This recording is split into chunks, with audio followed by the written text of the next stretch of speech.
All right. Welcome back to another exciting episode of the HHC podcast. I am your host, Jacob Moreno, and I'm here with my brothers Chris and Juan. Chris, how you doing this week? I'm good. I'm doing good. Didn't run into too many problems this week. It was pretty smooth. Didn't really watch too much Spurs basketball. In the sense of the taking the beatings was tough to overcome this week, but it's all right. Yeah, I feel you. A bit of a busy week for myself as well. I wasn't able to catch as much Spurs as I wanted to, but for sure, definitely be looking to watch a lot of these next week's games as We'll get into it a little bit later, but I actually did watch a couple like non-Spurs games. Or if we have time or whatever. But Yeah. No, that'll be cool. That'll be cool to talk about. And Juan, how about you, man? How's your week? Just like you guys said, just long and busy. Had a couple of hmm tests for school and stuff, so just pretty busy throughout the week. Exactly. No, busy school week. So been yeah. trying to get through that stuff. Just got out of spring break, so trying to get back into the motion of things and just finish out the year strong. Before I do start off this Spurs talk, I want to say real quick to shout out my sister Cameron, our sister Cameron. She uh she got me a nice little sweater, and it's kind of hard to show right here, but it's a Ninja Turtles and Naruto collaboration that Box Lunch did. And so I don't ever really get these type of jackets, but Cam bought me this one, and it's super nice, super comfy. So I just wanted to wear it today, show my appreciation to Cam because she's a real one. She's a goat. She's the one of the pillars of our foundation. So and also shout out to all the other sisters of HHC. Sorry, um, Claudia does a lot of stuff behind the scenes for us. Celeste is a wonderful mother to our nephews, and Victoria is finishing up school with Juan. So she's also getting ready to do big things. So shout out to all of the sisters of HHC. We appreciate all of y'all. But we, as brothers, get on this podcast every Sunday at the 10 a.m.s, where we go live to all three platforms, and I believe we're actually going back live to Twitter. I think it was actually working. So yeah. um, we are live on all four platforms: Facebook, YouTube, Twitch, and Twitter. All of which you can catch us during our said live time. But if you can't catch us during the live 10 a.m.s that we are on, then you can get on the VODs on all four platforms shortly thereafter. Make sure that you do follow us on Twitter at Heroes Half Court, where we do talk about the Spurs on the New Daily. Again, we haven't been able to watch a lot of Spurs, or me and Chris specifically haven't been able to watch a lot of Spurs through the week, and Juan, with test stuff like that. But we try to talk as much Spurs ball as we can, and come to you guys with a nice fun dynamic on how we feel about the San Antonio Spurs. We have a little bit to talk about this week. Jeremy's been in and out of the lineup, and so there's been a little bit of discussion on whether or not we should keep playing him, whether or not we should just not risk injury, and kind of continue to build upon the lottery odds, ensure that we're going to be a bottom three team, right? And on top of that, Dejounte came back to San Antonio, and we had a really good game for that night, that day that we played against the Hawks. And then to kind of look forward into the week, Derek White also is going to be having his homecoming game against us today. Or wait, yeah, I'm pretty sure it might not be a homecoming game. I think it's actually in Boston. If In I'm if Boston. I'm yeah. So sorry, it's not a homecoming game, but it'll be the first time that Derek has played San Antonio. So that'll be a treat to watch Derek White back playing. Or it'll be a treat to watch Derek White play against the Spurs for the first time. But yeah, no, I think the first thing that we can get right into this week was definitely that Atlanta game where Dejounte played against us, and let's just say it went way differently than anybody thought it was going to be. Uh, the San Antonio Spurs had beaten the Atlanta Hawks 118 to 126. and I believe both of our young players, Devin Vassell and Keldon, tied with 29, right? So, Yeah. that's Yes. very special to see. Very nice game to watch. Dejounte started off really like aggressive. That's what we thought he was going to do. But that aggressiveness didn't necessarily turn into production for Atlanta. So it was definitely something that we were able to kind of build upon because we just were kind of killing it from the very beginning of the game. So, Juan, I know we had talked about the game a lot last week. I want to hear your thoughts on what you thought going into the game and how you felt after the game. Kind of like what you had said that Dejounte came out obviously like right like really aggressive, trying to make a statement. I think I had joked about the steals.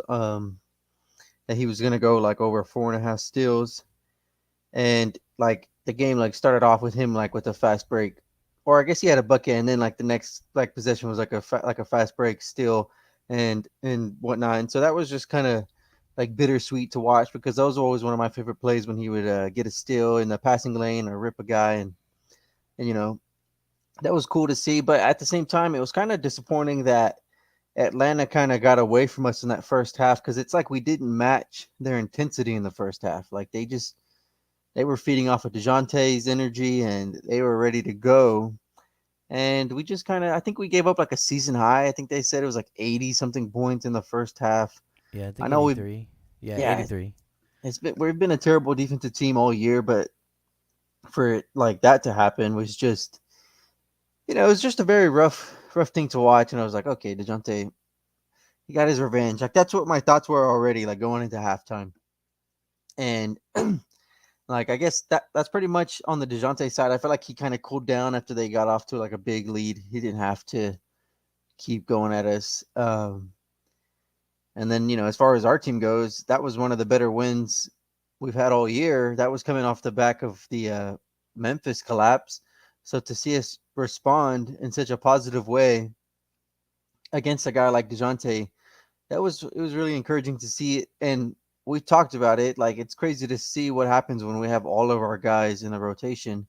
When you can go from Devin to Keldon, you know, like bouncing around all your main guys without like missing like key rotation guys. Like the team is much more consistent, and you don't just like, yeah, we were down 20 at half, and we still came back and we won the game. Zach Collins had a good game.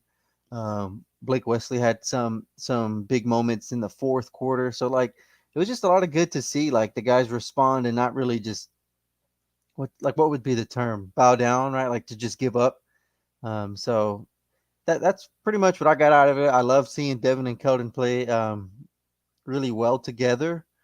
It's encouraging. We always talk about it. They might not be the number one option, but if you put one of these top rookies, maybe they're the number one guy. Like you start to see like what it all could look like going forward. And then obviously we have one good game and we win, and they start sitting everybody the next game. So that's pretty much been the theme of the year. So yeah, that's pretty much what I got out of it. The Devin and Keldon game was awesome to see. It's really energetic to see Keldon like hyping up the crowd and hyping up everybody off of his plays, and I feel like the team really does feed off of that. hmm No, I agree. I agree. And like kind of bouncing off of what you were saying with Keldon and Devin, just like being able to like be that 1-2 punch for the night. It felt like they both were going off at separate times of the night, and it was nice to see that. Because it kept our production as steady as it could be. Yeah, To where and oh, sorry, I didn't mean to cut you off. no, you're good. To where you're seeing like to where you're not noticing Zach Collins get 20 points that night. Stuff like that where it's like, oh, we did have Zach go for 20. We did have Tre with 11 and 6 for the night. Like you look back at the sheets. Obviously, that the Champagne, like you kind of that he was like he was on it that night, so you could tell like okay, like he had a good shooting night. But in a regular sense, you see 11 points from him, and you're just like, again, some of that stuff, it came pretty like like the flow of the game was really well for us Yeah. throughout the entire night. Even if they had the lead in the first half, like we still looked solid from quarter one to quarter four. So I was happy to see Yeah. a lot of that. But Yeah, Chris, what were you about to say? well, and it feeds into each other. So you talk about a guy like Champagne, or like how you got seven apiece from Mamu and Malachi, and even Romeo. Like all of our like tertiary players are allowed. You don't allow them to kind of have lanes to be successful until your secondary players are feeling like they're in their role in being successful, and that doesn't happen until your primary stars are in their roles and feeling successful. So it's a tough thing to get your people to all start the stars to align. You know what I'm saying? To have one of those kind of runs. So it was great to see, like you said, it's led by our two front guys. They're both going off at different times, like you said. But when Devin's going off and it was his time, Keldon's like fingerprints were all over his run too, just like in other ways. You know what I'm saying? And then on the other side of like he's the one who's hyping up Devin and feeding into that whole thing, right? Or hyping up all these role players and feeding into their success and all that. So yeah, from that point of view, it was I kind of forgot how um, I kind of forgot how well we started to gel at times in that game until Juan kind of was starting to talk about it more. It all started to come back, and yeah, Champagne too. He was ready for the emotional part of the night. It felt like, right, like he was amped up. Yeah, Mm-hmm. so I agree. I agree. Like that we were all pretty excited. I think last Sunday when we were doing the show, we were a couple hours before the game, so I was happy with how all the preamble stuff and all the pregame stuff kind of played out.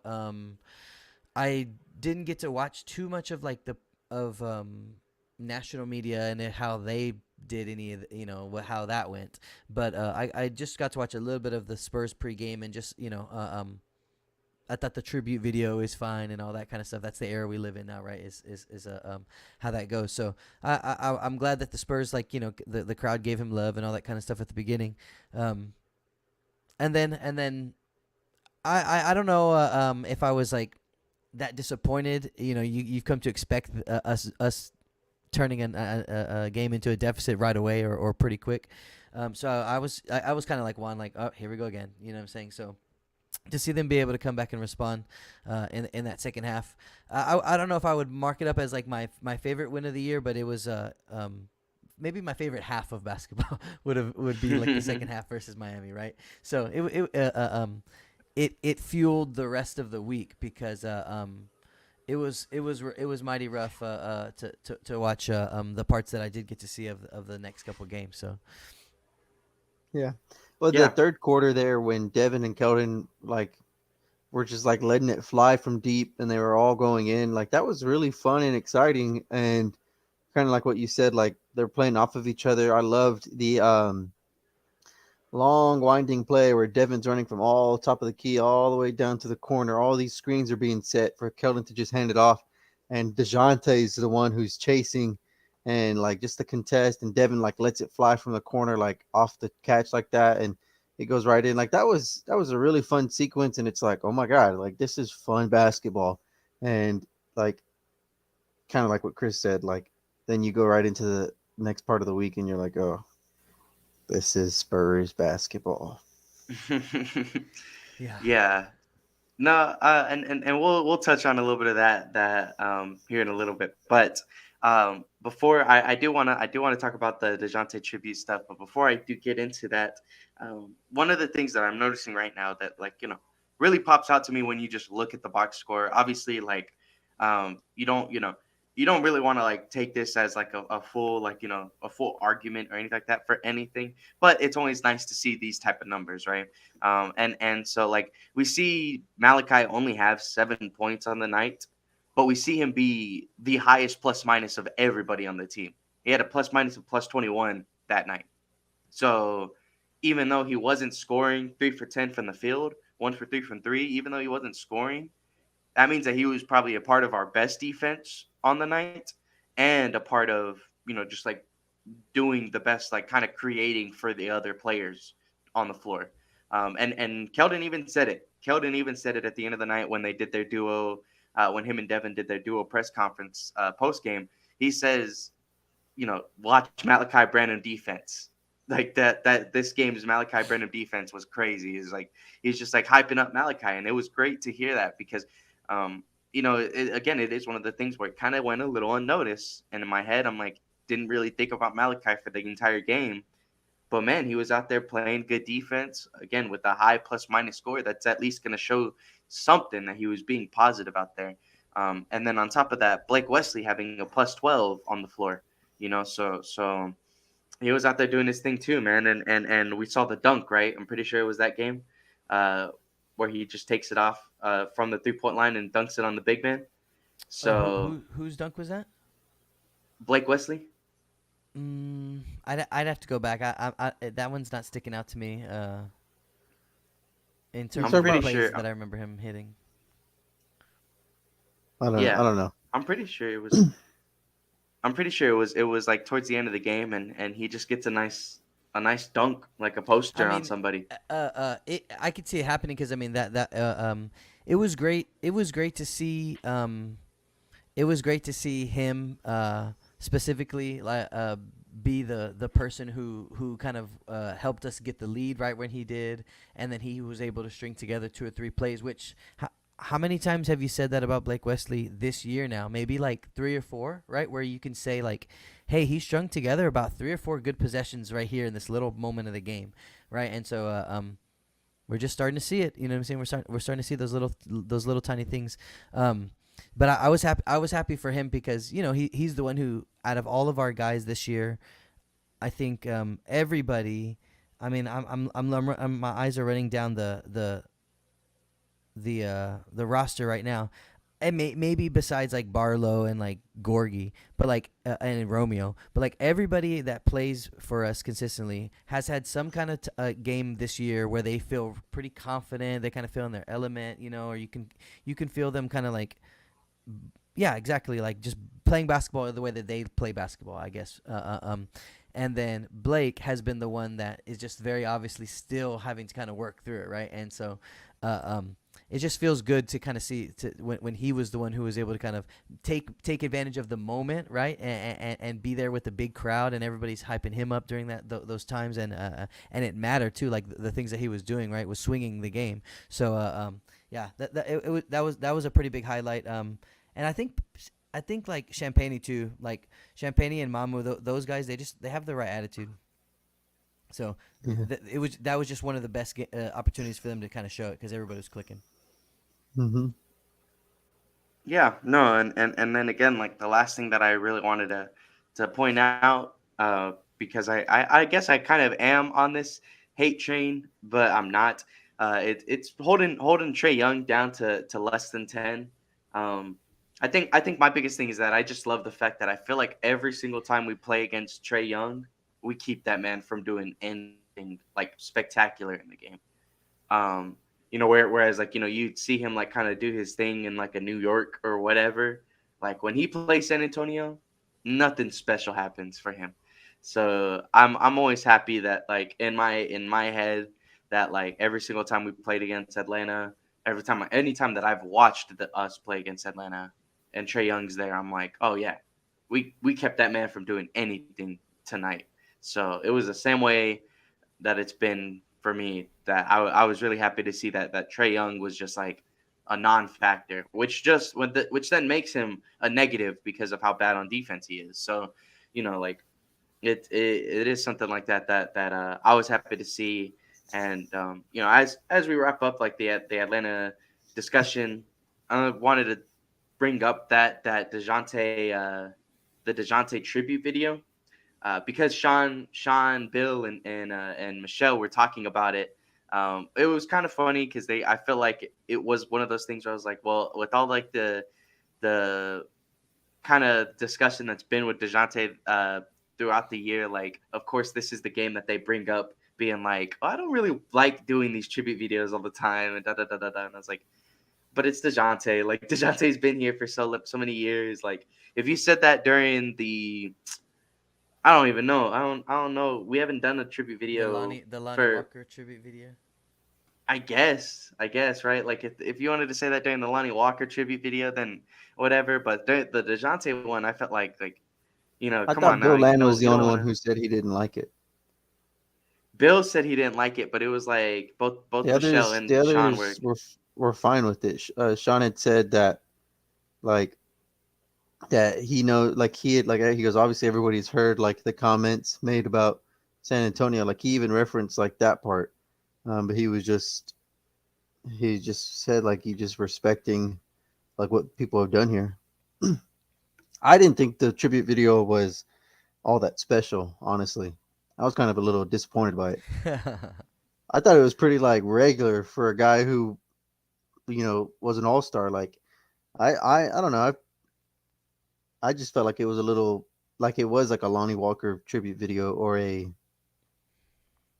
freaking I don't know. I mean, it kind of feels like that's just where we are. Like I said earlier, you know what I'm saying? Like I enjoy it, especially from the point of view of like we now live in a world post like Kobe Bryant's death. You know what I'm saying? And it's just different now, right?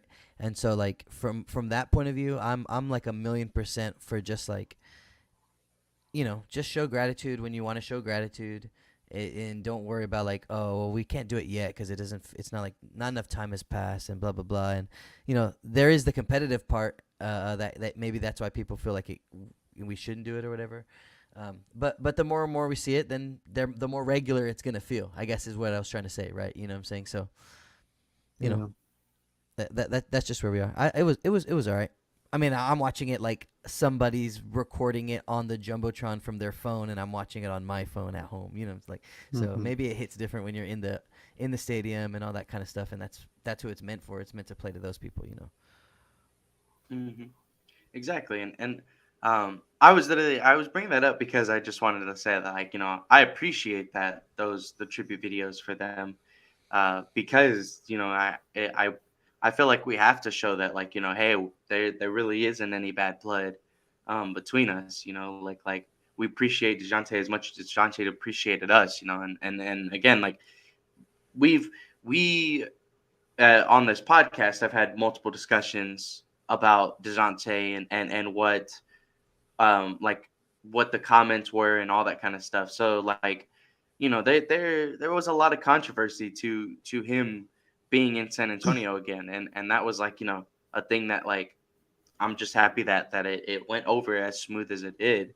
Um, and again, like he showed love again at the end of the night, the way he talked about it. I loved seeing all the pictures of him and Pop and Devin and Keldon, like all those photos that I saw from that night. I was just like, man, like I miss Dejounte. Like I was happy to see him back in San Antonio for that game, just in that sense. So Yeah, yeah, and if he's not 100% in terms of like if he still has feelings of his experience here, and he's mentioned how he is gonna stick to his truth on that, you know what I'm saying, or whatever.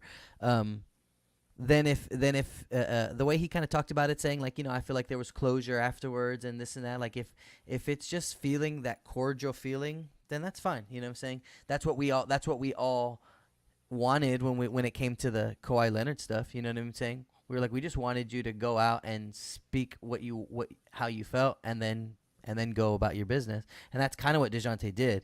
And yeah, people got hurt by him saying it, but that's exactly what we wanted. Anyways, is just let us know how you're feeling, and then we'll go from there. So, you know, I think like you said, it went as smooth as it could go, and now we could just be in different places, and that was cool. So. hmm yeah, well, we can kind of get through the rest of like what last week was like, because again, like we weren't able to watch every game, we weren't able to be able to see a lot of stuff. The only thing that I can remember from the rest of the week was that I saw Chris Stepps have like a pretty decent night against us, and Washington. And then obviously we saw, or I'm pretty sure, right? We saw Josh Richardson, right? And I think I Yeah. remember seeing some photos for that too. So, um, what Chris, through the week, like what are some thoughts that you had, things like that from? Yeah, I called them the from the rest of homecoming the league. games because it is what you just said, right? Okay, this is the night where the Spurs show up and Kristaps has his night, and then blah blah blah. This is Giannis will have his night, and then for the New Orleans game, it was Brandon Ingram. He was just literally watching that man go through about 42 minutes, 40 minutes of like warm ups. You know what I mean? And then 8 minutes of turning it on in little spurts, and then that was it. He was like, well, good days, good day's work. He probably went and had like another little workout after the game and blah blah. So that was just kind of the vibe. It was tough to watch. But like you said for the New Orleans game, it was cool because it was the Josh Richardson, but also like Devontae Graham. It was a swap, right? So there was a lot of familiar faces on his end, and so to see like him be able to kind of be out there and play a little loose and have fun, and then also Josh, those are the things that you kind of have to get out of the game when the basketball part of it is not up to par, or it's all the other stuff that comes with a losing season. It was also for me it was fun because I was watching it, but I was only kind of like sparingly watching it. I had the game on and I was listening to it mostly because it was Antonio Daniels, former Spur, does the color commentary for Bally New Orleans. So it was cool to hear him because obviously he's gonna give respect to the Spurs, and he's gonna have some kind of intel into the way that they like to do things, but he's going to speak honestly about his team. He's going to speak honestly about what he's seeing, and he sounds a lot like Sean Elliott. He was saying things like, against this Spurs team, if you just do this, you're going to have all you – he kind of like in Alshon goes, you're going to have all you can eat. He'll say it like that. Like he was saying things in that same manner. He was like, you are going to get the things you want if you continue to do this and this and this because they're lacking here, here, and here. And it was very blunt and it was very straightforward and it was right? And so it was fun to like soak it in from that point of view when you can respect the person on the other side of the team or whatever. So from that point of view, that kind of got me through that game. I didn't really have anything to hold me on to the Milwaukee game, so I watched about the first quarter, and as soon as it started going that way, I was like, I'm gonna use my time and try to do some other things with all due respect. And so that's just kind of how the week felt, you know what I'm saying? And then I wasn't able to even tune into the Washington game at all. So Yeah, so I had my night classes, and every time I'd get out just a little bit early, and I'd try to see see how the Spurs are doing. We were down by like 20 or 30 already at the end of the game. I was just like, so I didn't even know if I wanted to put the game on to just like listen to it and like go all the way through. And I did for the Milwaukee game, but it was just so like it felt like the air like was just gone, like there was just no life, and yeah. just like listening like from the people, or I think it was Dan and Sean Elliott. It was just rough. Even the radio, when I like had to put it on my radio to drive home, it was just rough to listen to. It's like that. We win a couple games and then they just everybody's hurt with everything all of a sudden.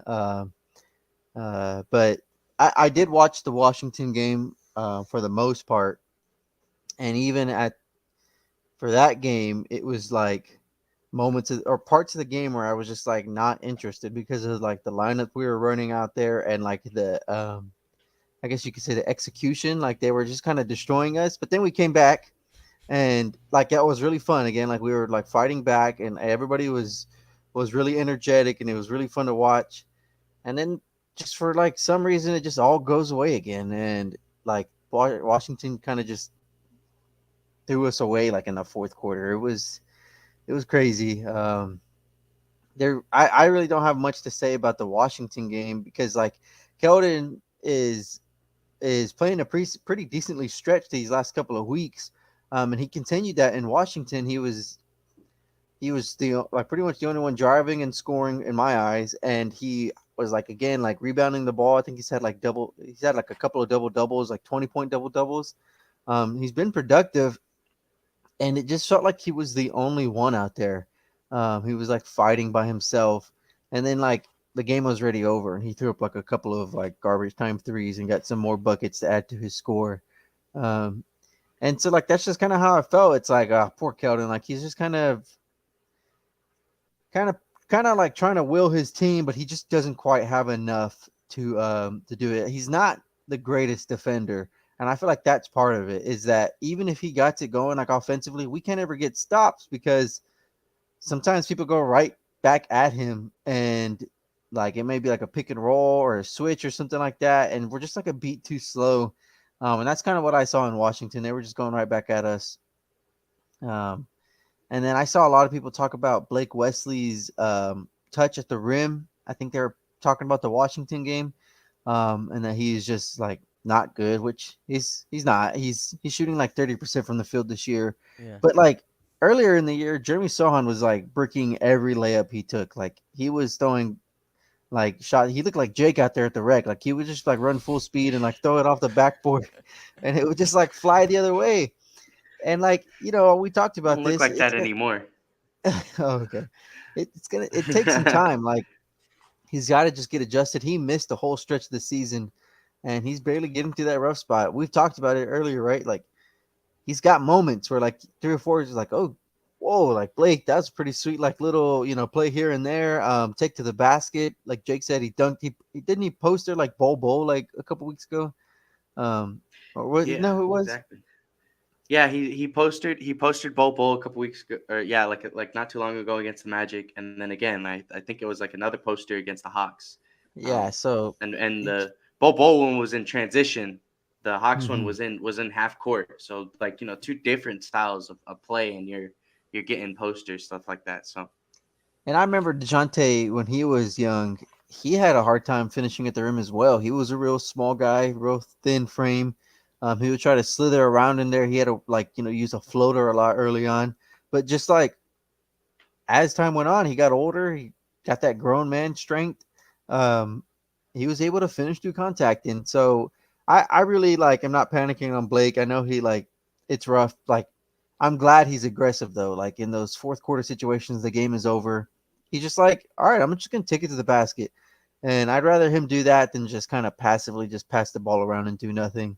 Because I want him to learn and see, like, all right, I just can't drive and throw up a shot that worked last year in college, like against some guy who was like a 4 year starter and is a salesman now. So like he's gotta like learn and work through it. And Jeremy like went through the little growing pains, and like you could see like as time goes on, Blake doesn't have the luxury of just playing in Austin all year and doing that. He's got to like learn against the pros. He's learning against Kristaps. He kept challenging Porzingis, and Porzingis kept throwing it away. Like eventually he's gonna have to learn he like he what. did he did the same thing in Atlanta, I think, where it was like just getting blocked by the same guy twice. Oh no, it was New Orleans. It was New Orleans, and it was like he got blocked, got his own rebound, turned around and tried to just shoot it again. The guy just blocked it again. Yeah, And he's still at the phase in his career where he's like trying to beat you with speed. You yeah, know what I'm trying to do? Not trying to, not even just trying to beat you with speed, but trying to beat everything with speed. You know, like every aspect of the game, I can beat it if I'm just fast enough. And we've seen it. We've seen all of our rookies have to try to learn to slow down and see the game in a different way, and use your body in a different way, and all that will come. Yeah, I looked. He was 0 for 6 in the Wizard game. So yep. A lot of that was right there in the fourth, just attacking. But I mean, for the most part, like yeah, like we win a couple games and everybody's out and the rotations get all out of funk. So it can be a little rough watching the game sometimes. But like I guess the homecoming theme, it was cool to see Milwaukee fans talk about Mamu. A lot of their fans on the Twitter and social media stuff were like really happy to see him again. Really sad, I guess, to let him go, which is crazy. I'm not gonna act like I know every single player in the NBA, but I had never heard of Mamu before we picked him up, and it's just really cool to see they were like a lot of fans were really sad to see him go, and we've seen why. Like he's got a lot of skill, a lot of like craftiness to his game. Where in the Washington game, he drove right down the middle of the paint, went up for a shot, said, "All right, nothing's there," and just kind of like dumped it right to Kata Bates, like like in midair, and it was like an easy Yeah. assist. And he And always seems like he's looking for it too. Like any drive that he's doing, it feels like he's also checking out what's a good outlet from this position. yeah, Eh, I really like him. I like his game. uh I'm pretty sure that because I checked out the Milwaukee game, but only from like the beginning, and then I phased out. And I'm pretty sure that the Milwaukee commentator said something along the line of like, let me see what their like roster looks like. He said something along the lines of like, if we didn't need da da da da, we would not have let him go. Oh, but basically, I guess they weren't. He wasn't making the rotation, but they just basically said like, we just knew that he deserved to have a better career or something like that. You know what I'm saying? Like needed more opportunity, basically. Is So did they sign Myers Leonard? Is the Bucks is the one to have Myers Leonard? Yeah, I think yeah, so. Is that why I'm they pretty let sure they Mamu signed him for the go? rest of the year. I think so. Was for that? maybe. Yeah, very Well, disappointing. That's something I'd always be. I'll never let the Bucks down on that. Like that's I don't like that at all. But for letting just Mamu because go of or the for whole signing Myers Leonard? both. Oh, Both. I mean, like, letting Mamu go is one thing. Like, again, like I appreciate, you could appreciate whatever the what Chris was just talking about, right? But for signing Myers Leonard, that's, to me, that's something that never should have happened. Like, I wasn't a fan of him being back in the NBA, but I don't really want to talk about that too much. You were talking about Keldon and his, like, consistency, which is something that I've been happy to see. Um, the game, the Wizards game, was a 30-point double double, not triple double, double double. Um, and so that was something that again, like, I wish I was able to watch the games, but I'm happy seeing Keldon be efficient now. Like it is one of those things where you finally get that little bit of consistency on the floor, and then now you're looking that much better. And so I've been happy to see Keldon provide solid rotational minutes. And then I think it was hilarious when I just looked at the highlight things, right? And you're whenever you're looking at like the NBA highlights, you're seeing, like, player on this side and player on that side. Um, and for the most part, all year, it's Keldon, it's Jeremy, it's Devin, one of the three players, or maybe you're getting like Tre, Romeo. But I love the fact that Mamu was the one for the Pelicans game, because I'm pretty sure that if I read it correctly, yeah, he had 20 points, 20 and 5 against the Pelicans as a starter for the game. So Mamu's been Nice. killing it, man. Mamu has been killing it, and I've been happy to see his addition to the team, and seeing what he's been able to add for us, Like because that, and that's what I was saying like 3 weeks ago, 4 weeks ago, or whatever, when it was like you have this disappointment to lose a guy like Isaiah Roby. But when you see the things that Mamu is doing, those are the things that you wanted to see from a guy like Isaiah Roby, and those are the and he just does it all the time. You know what I'm saying? And maybe it's not successful all the time. You know what I'm saying? But he's out there. You could just see his intent, and that goes a long way. You know what I'm saying? For people that are in the depth chart around the spots that he's in. You know what I'm saying? So yeah, he's been one of the bright spots in the last however long he's been here. It hasn't been long, but made an impact right away.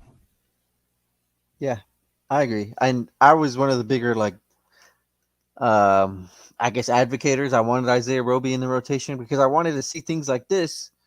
And I mean, like you said it perfectly, Chris. Like Mamu has provided that, and yeah, it's like a bummer. But I'm glad. This is why some people always get mad at the Spurs for making moves. Like I just kind of go, oh dang it, and then I kind of got to see what because I trust what they're gonna do because they picked him up immediately. They were all on it, and they must have really liked him whenever like they scouted him, like for the draft or whatever, and like as soon as they got that opportunity, they picked him up, and it's worked out really well for us. I know he's not like a superstar, but he shows like glimpses of being like a rotation piece, right? Size, and we always talked about like that backup four position. Like if he's your backup four next year, like I'm pretty solid right there with just Jeremy and him at the four, and then you can like interchange the lineups, and he can start his spacing. It fits well with like the main guys we have on the team. So Mamu's been really cool to have on this team. Yeah, and then also like his skill set or whatever, you're you're also hoping to see some of that come along from a guy like Barlow. So, um, a couple year, or like in going into next year, if you feel a certain way about Barlow, and maybe Mamu's starting to show himself to be valuable in another way, whether it be on the trade market or whatever, you know what I mean? So like he just has there's just a lot of good there's a lot of good for having him around. So I mean, um, and, or maybe he's a guy who's so valuable that he just becomes like a Kata Bates, where he just sticks around. You know what I'm saying? And Mm-hmm. either way, if you at this moment, just from what you've seen, you're like, well, I think I feel comfortable sliding him into a lot of these. Like you could see a future, right? Because of what he's done, he's put a picture in your head of how he could fit in your future as a team. You know what I'm saying? So kudos to him, because like that's what those guys who are fighting for spots on teams instead of the ones who have guaranteed spots, that's what they have to do, right? As like, I got to make myself memorable, and I got to make myself feel irreplaceable. You know what I'm saying? So, uh, uh, um, yeah. Shout out to Mamu. Hmm.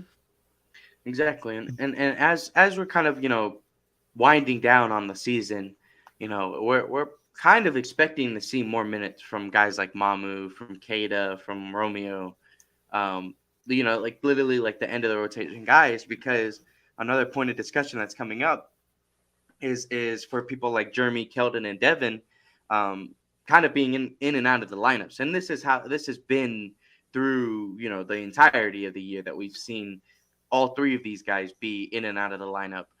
But right now, the point of discussion is Jeremy. Like Devin, I feel like will still be trying to, like, they'll still be trying to give him minutes just because he missed so much time.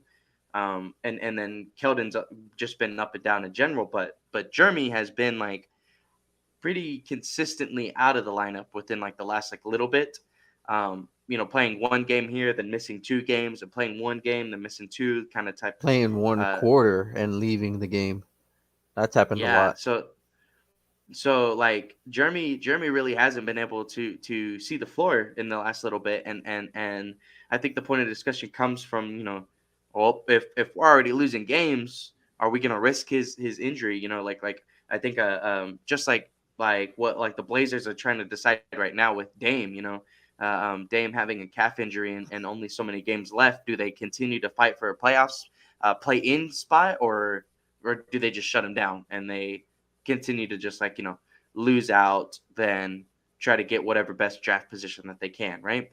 And obviously that their position is trying to be contending in the playoffs, or just be in the late lottery. Ours is, do we continue to play Jeremy, try to progress him more, or do we play it safe, let him not play, and then kind of understand that we'll most likely lose all of the 9 games that we'll play if we're not going to have a fully healthy lineup.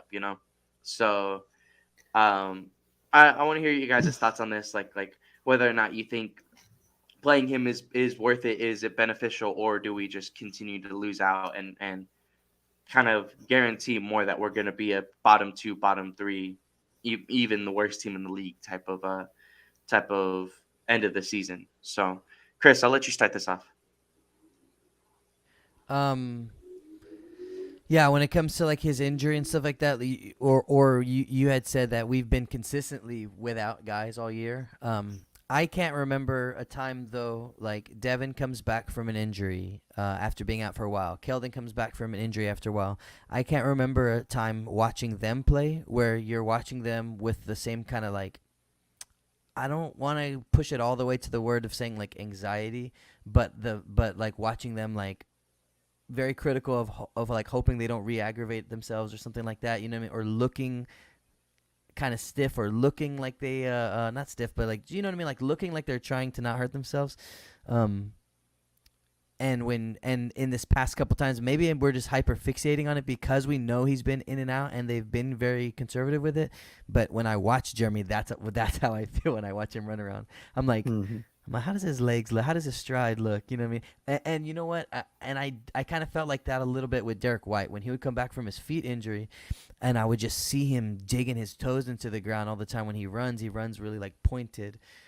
It would make me feel a certain kind of way. I'm like, oh man, like, is this the best way? Or so with all that being said, that's what leads me to be like, if they feel like they've seen enough from him developmentally and they're ready to now prioritize his recovery, I'll be down. I'll be down for that. Um, yes, it's gonna suck because then we're gonna get more games like Juan was saying earlier, where it kind of feels like Keldon is having to just do whatever he can by himself because most likely they're gonna sit Devin, and then the next game Devin will be out there having to do the most he can by himself, and they're gonna sit Keldon, or you know what I mean, and maybe that's kind of how they manage the rest of the year, something like that. But specifically talking about Jeremy, I will be down if we prioritize his recovery. Yeah, I agree. Even if it's like, because what's like the time, like the week by week, how many weeks do we have left? Because there's only 5 games in April from, yeah, all the way to the 9th. So yeah, if you just go ahead and sit him for the rest of this week and the next, maybe the next week, and he only gets maybe a game or two at the end of the year, like at that point just shut him down for the whole year. I feel like that's the way to go, as long as it's like you're not like threatening to hurt him, right? Like you don't want to like, if it's a knee injury, like be I mean, God forbid him like be like, oh no, the medical staff, you guys trying to push me too much. Like I don't want anything like that to happen. So Right. like I definitely like would like to see him play, like as a fan, but as like a long term fan, obviously we're not doing anything this year. Just sit him. Be safe and sorry. Like let him rest. Let him get that out of his system. Because I guess Devin Vassell was also dealing with like nagging knee injury when he had that procedure done to be out for that period of time. So like whatever our doctors and our chefs are feeding these guys, they need to look at these knee injuries and see what's going on. But yeah, I'd rather just sit him um, than I don't want anything bad to happen. I don't want a long term injury to come out of this, because you want him to go into the summer healthy to work on his game, to not have to miss any time and anything like that. I know we're a lottery team, but like I'm already excited for this summer league. Like I want to see what these guys come into next year looking like. And so I want him to be healthy going into the off season, be able to practice and work on whatever he needs to work on. Yeah. Yeah, and put up a comment here from Caps. Shut him down. He's shown enough for year one, and I think that's kind of where my head is a little bit too. Right? It's like if you were to have to stop his rookie year right now, and would you be satisfied with the things that he's done? And I think everybody would say yes. Right? So it's like, okay, if you feel like that, well then let's we're gonna stop it here. You know what I'm saying? So I would be I wouldn't be opposed to it. But at the same time, like if he's in and out of the lineup, but it's like when he's out there, or let me say this, like when they hold him out, it's not like because it was like he couldn't play. It's just because he da da da. We want to we just want to give him some rest and da da da. If it's more from like a rest thing and they're not afraid of anything, then I'm okay with him being included in that Devin Vassell, Keldon Johnson, Jeremy Sochan, those three guys. Out of those three guys on any given night, one of them is going to sit. Maybe two of them are going to sit. You know what I'm saying? If we just are rotating those three guys for the next couple weeks, I'm down with that too. You know what I'm saying? Just sparingly see them all. Hmm. He's already I, listed out I, for I, today against He, Boston yeah, on he is. Sunday. Yeah. So like yeah, yeah, they're already sitting him for right now. I agree with pretty much both of what y'all said. Just like even what the comment by Cap said, like saying that like he's done enough for year one. It kind of had my mind thinking just before off season, just before all that is like, huh? Jeremy has a chance to get that all rookie team, and I'll be super happy to see something like that happen for him. So, um, we'll definitely, I feel like Jeremy has proved all that he can, like, for this year. To show like, hey, this wasn't a bad draft pick. This wasn't a questionable draft pick. Y'all made the right pick, and I'm this good. Like, and so I was happy to see. I've been happy to see Jeremy all year. He like I was gonna say that like earlier, just like all three of these rookies. This is like the type of year that you don't get to see, especially from the Spurs. This is the type of year that you don't get to see often, where you're seeing three guys that are so young, that have so much potential because of just like where they're starting. That like it was pretty awesome to just see all three of them progress through the year. And seeing how different the paths were.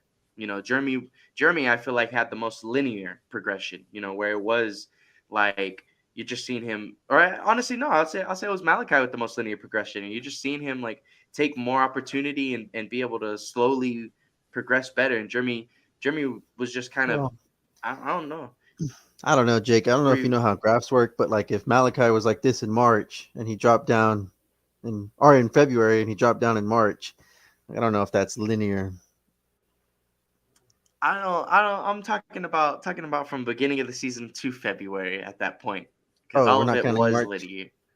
And then March, yeah, everybody's gonna have bumps in the road. So obviously the graph's not gonna be perfect, but it was still from beginning of the season to February. Malachi was getting up to where he was looking like that amazing ball player in February. So um, again, just all three of the rookies. It's been fun to see them. I'm hoping to see as many Blake Wesley minutes as we can through these next 9 games, because again, with the way that it's looking, if we're gonna be shutting down guys like that for the rest of the season, shutting down Jeremy, then like maybe like Tre's out for half the games and Devin's out for half the games, all that kind of stuff. Then I want to see 20+ minutes from Blake. So something like that, where even if it's not gonna look like the most amazing basketball, you're gonna see little things here and there where you're like, okay, we could build upon that. And again, just like Juan said, Blake's not a good basketball player right now, but that's I fine didn't ever say because we're not trying to. that.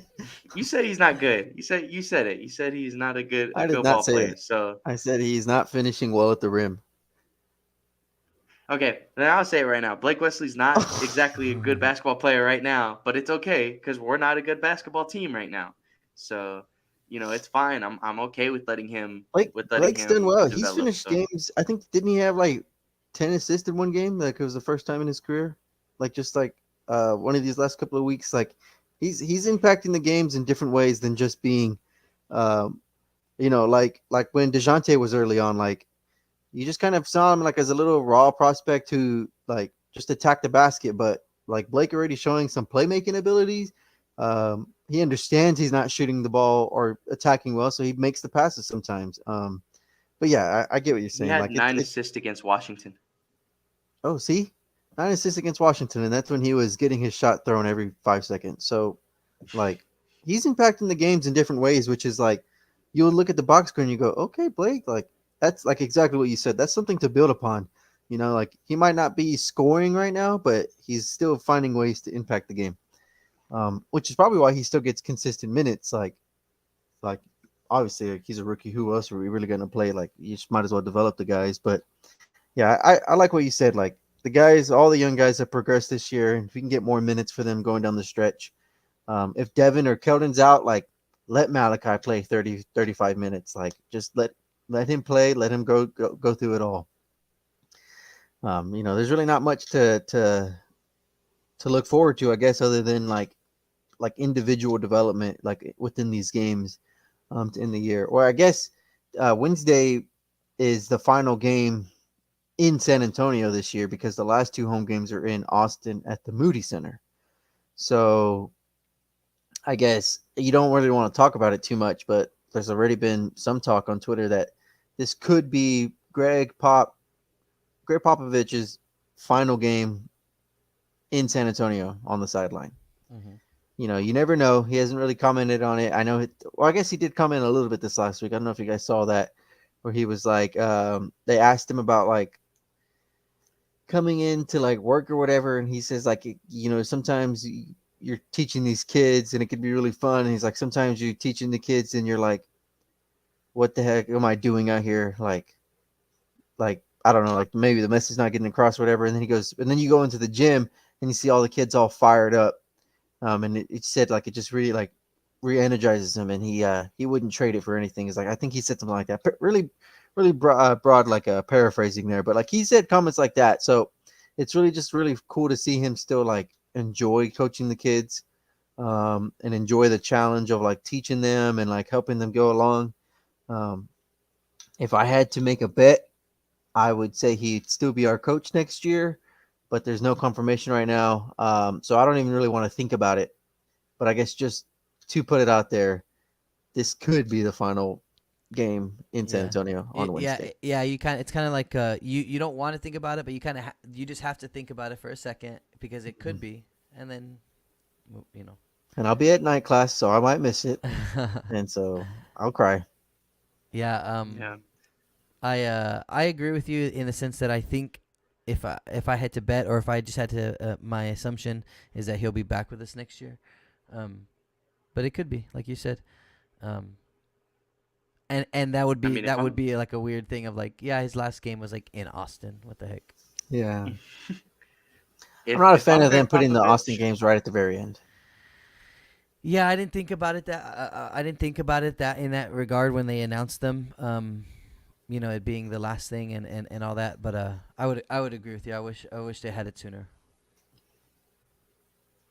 hmm well, if I'm Greg Popovich and I see there's a chance that I can coach Wembenyama or coach Scoot, then I'm like, yes, I'm here for another year I mean, because makes that's it makes sense that you would want that if you feel like you're gonna have this generational talent coming in of some magnitude, you'd want to just have him there at least for the beginning of it, and then you set up how it's gonna go post him, post pop. So hmm so. But yeah, Juan just really made me sad now. Made me I'm sorry. little emotional about Greg Popovich, man, because we're he's trying to get tickets definitely. for this Wednesday game or for this Utah game because they're giving away those like books. So Oh like everyone, yeah. it's like everyone in the stadium or something like that is gonna get one. Well, if I'll y'all be if at y'all class. happen to if y'all happen to get an extra book, man, I would love to have a nice book for my You don't I read, don't dude. know my end of sophomore. Yeah, I do. I have plenty of He didn't even manga he didn't down even by finish the bookshelf. sentence. He goes, I'd like to have that book for my I don't know. His I don't know shelf. He's like, I don't know. Yeah, I don't know what to Yeah, do man, with a it'll look book. good. Yeah, Nah. It'll the this season again, like it's been an interesting one, and we're gonna have at least one more episode to talk about, like, the whole season as a as a whole, just because and it might be next week, it might be the week after, or the week after next week, because um Easter the Sunday is. if yeah, as I say, Easter Sunday is coming up, and that's like the last game of the year for us. I don't think any of us want to be at doing an HHC podcast on a I'm gonna be Easter finding Sunday. it. So yeah, so as we do wrap it up, we didn't really talk about this too much, and kind of just bring it right back in, which is Derek White is coming back to send, or we are going to Derek White um, to Yes, play he against him for the he first did. time. No, he did play against us in January. He came to San Antonio in January. Okay, We had a whole tribute video for him and everything. okay, well, I looked it up. that's good then. We'll either way, it's still the feelings of just like, we get to see Derek White again. Amazing ball player. Um, I saw somebody tweet it out earlier today, and it's one of the things that I love seeing too, which is whenever we see our role players get put in that spotlight, they like everybody loves them. Everybody loves them. So when Derek White got traded to Boston, nobody knew who he was, and then he showed everybody who he was, and then he carried them to a finals. I don't know who Jason Tatum, Jalen Brown are. Derek White was that guy. So, and he He had an did help them amazing win a finals. game. Yeah. He had an amazing final series. His job was switch on Steph Curry if Marcus Smart didn't want to play off ball, or play defense on him off ball. So like Derek White was he's a crucial role player. Like anybody, all 28 other teams technically want Derek White on their team. So it's just like that. Like I'm excited to see him play again. I have seen him play throughout the year a little bit just because I enjoy watching some Celtics basketball. But yeah, like it'll be fun seeing Derek. We'll have Utah again this week, which will always be they're an interesting team. I always like watching them play as well because Laurie's pretty cold, pretty nice with it. Yeah. But There, yeah, there's there, I was gonna say there's a chance. I don't know how Boston looks in the standings. I know they were the 1 seed at one point. But like we go against the Jazz and the Warriors this week. Jazz on Wednesday, Warriors on Friday. Both of those teams are fighting for playing position and playoffs position. So um, those are really important games for both of those teams. There's a chance that they come in and they're going all out. Like the playoffs started for a lot of these teams, and so we could really start to see like a stretch here to end the year of um, like teams really going at us, like because we're the easy W on the team, like they have to pick up. Yeah.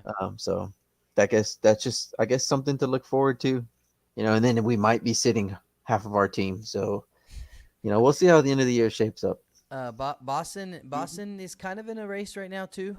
They're 2 games behind Milwaukee for first place in the East, and they're 2 games behind. 2 games in front of Philadelphia for the 3rd place. So they're right in the middle of those two. That would mean the difference of possibly playing either the Hawks, the Heat, or the Nets in the first round. So depending, they have reasons to be playing. Today is no Jason Tatum, I think. We won't have Keldon, we won't have Jeremy, but we will have Devin, which Devin, I don't think Devin or Keldon played the time that we played them the last time.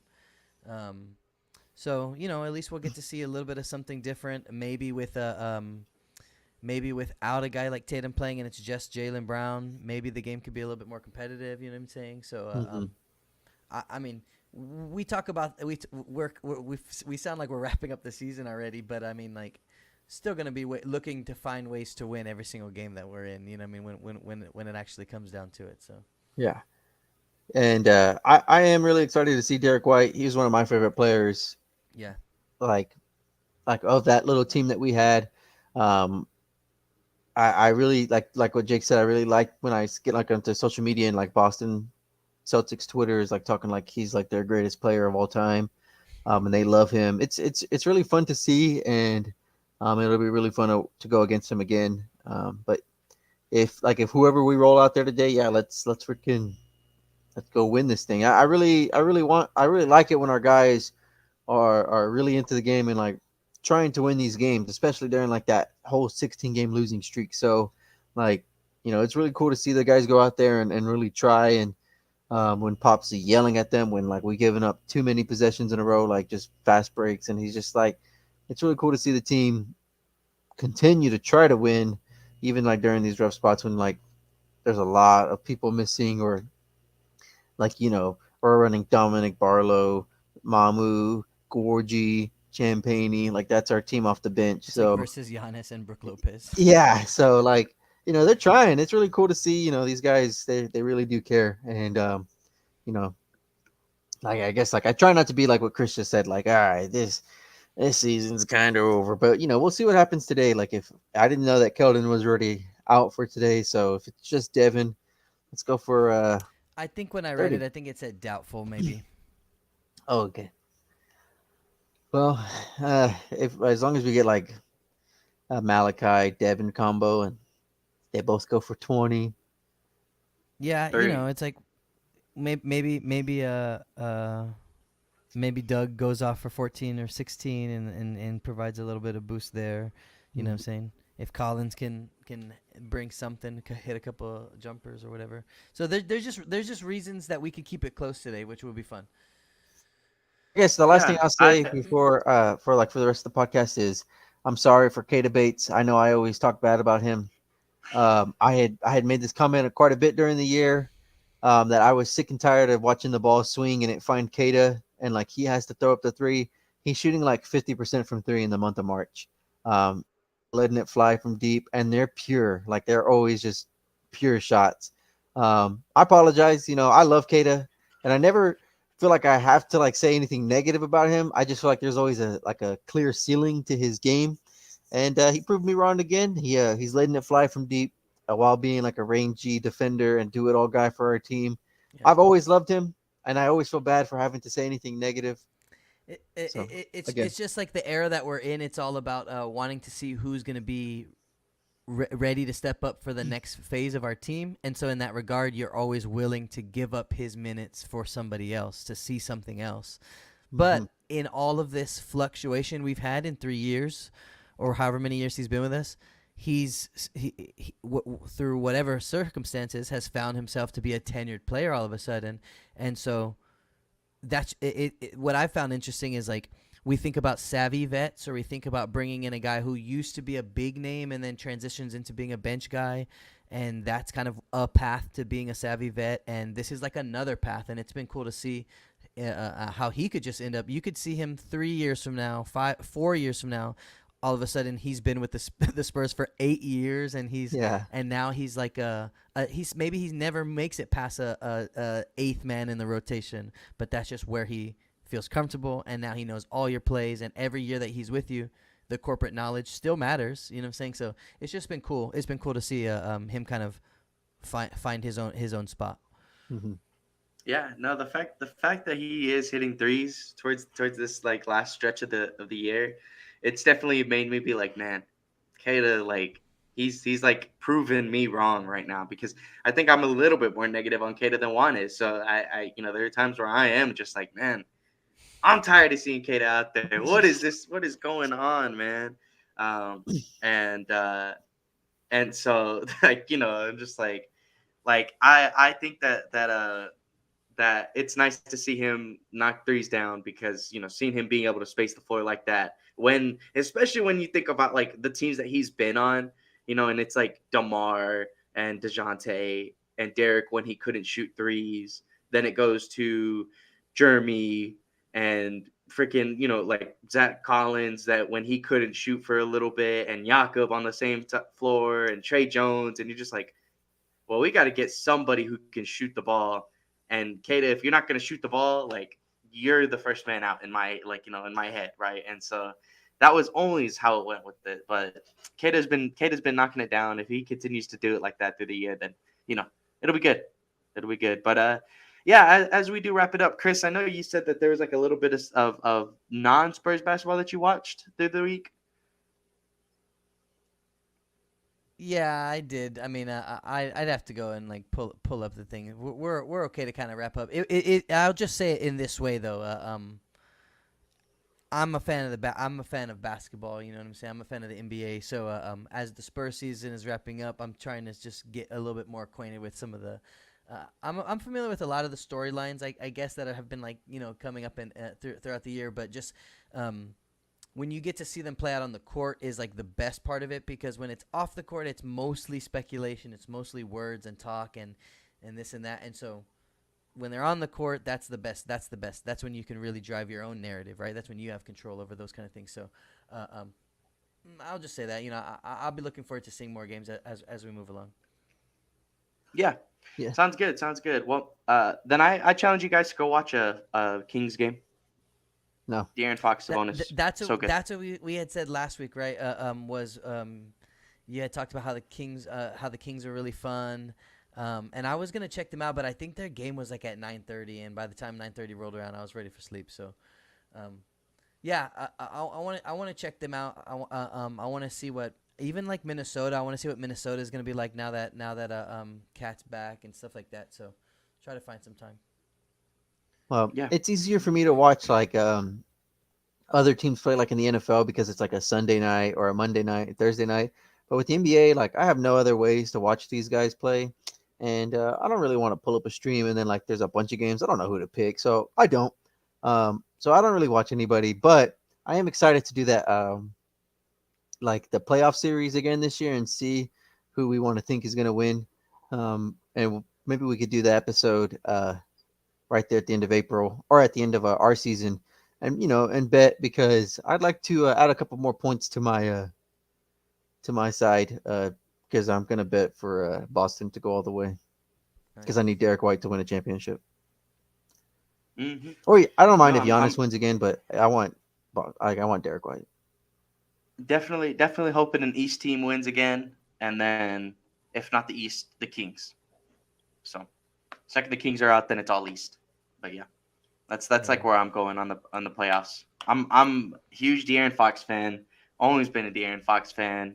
Second that man shot the three ball and said Kameha, I was just like yes. It's like he's a Dragon Ball fan. It's great. So I was happy to see I'm happy to see him thrive and all that good stuff. But yeah, we do come to you guys every Sunday at the 10 a.m.s. Sadly, we are kind of coming to a close on our Spurs season, and maybe we'll get on talk a little bit of playoff basketball if we're watching some, if we're kind of tuning into some through April and May. But Yeah. And as we are. The Spurs have had two pretty eventful off seasons in a row, like going back to the Becky Hammond stuff and then some of the other news like the Josh Primo stuff and blah blah blah. So there might be reason for us to come out and just kind of talk a little bit in the summer. Exactly. So we're Well, again we are the coming draft lottery is going to be an episode.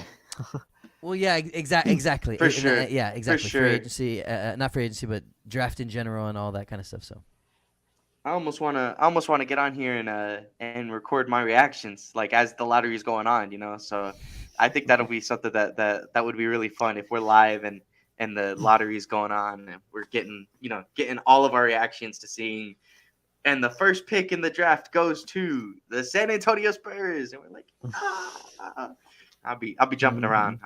I'll be going crazy. So but yeah, we are finishing up what is this, Chris? Season three of season three, HHC. season three, yeah. We've been going at it for a couple years, and I don't think there's any plans for us to stop anytime soon. So, hope everybody is enjoying coming out on the Sundays at the 10 a.m.s. We do go live on all three platforms of Facebook, YouTube, and Twitch. And today we were on Twitter. Hopefully that went well. Hopefully that went smooth on that end. But yeah, usually you can find us live during those times, and if not, the VODs are on all four platforms shortly thereafter. So make sure that you do follow us on Twitter at Here's Half Court, where we do talk about the Spurs on the near daily. Obviously, again, as things are winding down, we'll be getting ready for off-season talks. We'll be getting ready for a bunch of Spurs discussions about who we want to draft, where we're going to draft, and who we want to sign, who we want to trade for, all that fun stuff. So keep up with us, man. Keep up with us. But with that being said, guys, I hope everybody's had like a wonderful Sunday morning.